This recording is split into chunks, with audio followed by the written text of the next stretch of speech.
There's less than 100 days until NFL football is back, so I thought this is a perfect time to do an NFC East tier list. We're starting with the offense this week, and we'll do defense next week. Let's get into it. Starting off with quarterbacks.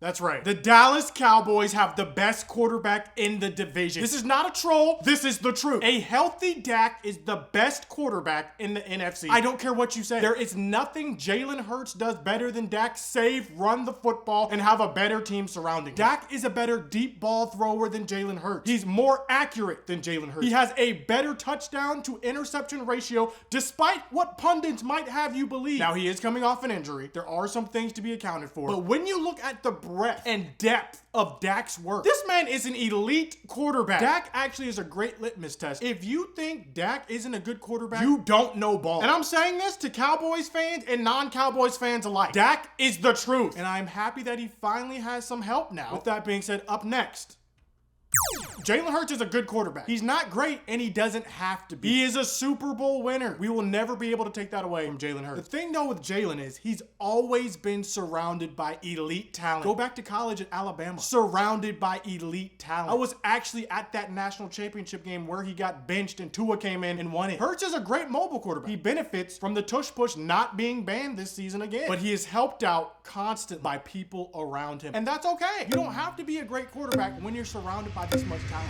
Up next, this is future Scoot. I forgot to put this in the video. If you put Dak on the Eagles have 3 Super Bowls minimum. You put Jalen Hurts on the Cowboys don't go 12-5 a single time in the past 4 years. We have the commie. This one's a TBD because we only have 1 season to go on. Yes, Jaden Daniels looked elite. He looked great. So did Will Levis his rookie year. We need to see more before we can elevate Jaden Daniels over Jalen Hurts or Dak Prescott. He's a better run threat than Jalen Hurts, and he can sling that ball. We'll see what he comes up with in year 2. But this is a TBD. I'm not jumping on the bandwagon. Personally, I think the Commanders benefited by having an easy schedule last year. We'll see what he does this year. And finally, Giants fan, do you want to talk about it? It's never a good sign when the quarterback who was starting for your team was let go by his former team without any question. It's also not a good sign when they'd rather go with Mason Rudolph than your starting quarterback. There's a lot of concerns here. Maybe Russ is going to cook this year. Maybe the moon ball is coming back into play. I personally do not suspect that to be the case. Jameis Winston's not going to save the Giants. Jackson Dart's definitely not going to save you unless you want to cry about something. Personally, I would be tanking for Arch. Moving on to the running backs. Let's just be real here. Let's just be real. The Eagles have the best running back in the NFL. There's an argument to be made that Saquon is the best running back in the NFL. Why is Jalen Hurts so great? Because he has the best running back in the NFL as a play-action threat behind him. That's part of the reason. Saquon is a beast. I do not know what the Giants were thinking when they let this man walk for no reason. This is on you. Joe Shea, how do you still have a job? He's ST. He's goated. I don't know how he jumped over that man backwards last season. That was crazy.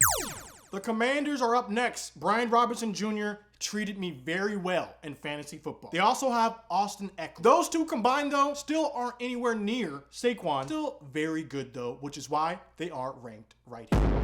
Up next, we have the Giants. They got Tyrone Tracy Jr., Devin Singletary, and they just drafted Cam Skattebo. Personally, none of those people scare me whatsoever. I am not afraid. It is what it is. And unfortunately, Dallas Cowboys are ranked last, and for good reason. What are we doing? We don't know. This is going to be one of the weakest positions, potentially, depending on how Jaden Blue plays. I'm personally looking at Jaden Blue as a Tony Pollard replacement. With that said, what is Javonte Williams gonna do? Is his injury finally healed? I talked to Brandon Perna. When he's healthy, Javonte Williams is a beast. But is he healthy? We don't know. Phil Maffa could be our big running back. We'll see. Personally, I would like to see Hunter Lipke get way more reps this year, but I think that's a pipe dream. I like Kevontae Turpin getting some reps at running back. Deuce Vaughn is short. We'll see what happens. This is a very unproven group, which is why they're ranked the lowest. Moving on to the receiver group.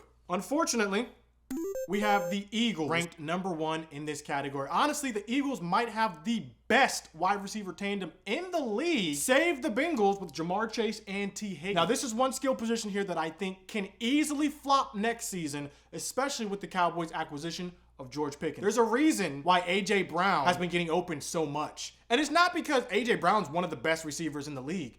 No, it's because A.J. Brown has one of the best receivers on the opposite side of him. How do I know A.J. Brown's not just the best receiver in the league? Look at him with the Titans. No one was talking about A.J. Brown with the Titans. They weren't saying he was top 5, top 3. That's because he didn't have a Devontae Smith with. These two together are lethal. which is also why Jalen Hurts is cooking. He has the best running back and he has one of the best wide receiver tandems in the league. With that being said, the Dallas Cowboys are very close. In fact, if we wanted to include wide receiver 3 in this, I would put the Cowboys over the Eagles because Jalen Tolbert clears any third receiver that the Eagles have. We're going to have to see how George Pickens pairs with CeeDee Lamb. Personally, I do not think there will be any crash outs except those that are necessary. George Pickens is one of the best deep ball threats in the league. Dak is one of the best deep ball throwers in the league. I think this is going to work out very nicely. I'm very intrigued to see how this duo will work. If the Cowboys stay healthy, I can easily see them going into the S tier. Up next, we have the Washington Commanders, and I know what you're saying. Oh, the Commanders should be No, they should not. There is not a single Commanders fan who wouldn't take CeeDee Lamb and George Pickens over Deebo Samuels and Scary Terry. Stop lying. Don't lie to yourself like that. You're lying. You would take the Cowboys receivers in a second. Don't lie. Deebo Samuel could easily be washed. We'll see though. But there's no one in their right mind who's going to take Scary Terry and Deebo Samuel over CeeDee Lamb and George Pickens. Stop lying to yourself. And lastly, we have the Giants, who they just got Malik Neighbors in a dream. Jalen Hyatt really hasn't worked out how you wanted him to work out. You've missed on a couple receivers. Darius Slayton's good. We'll see. It's Malik Neighbors in a dream. Moving on to the tight end. I think this skill position is one of the weakest in the NFC East as a whole. With that being said, Eagles barely get the #1 spot. Dallas Goedert, he put up better stats last year than Jake Ferguson in fewer games, but I think that was only because look at who was throwing Jake Ferguson the ball. I think this is one of the sections we can look at next year and see this flipped easily. Jake Ferguson, of course, being one of Dak's favorite targets. We'll see. Coming up next, we have the Commanders. They have former Eagles player Zach Ertz. He's a little bit on the elderly side here. He's a little bit washed, but he's still serviceable. And then we got the Giants coming in last place again. This is primarily because Darren Waller didn't work out and became a rapper instead of being their tight end. They're relying on their rookie from last year, Theo Johnson, going into next season. We'll see how that plays out, but I would not take him over any of these people.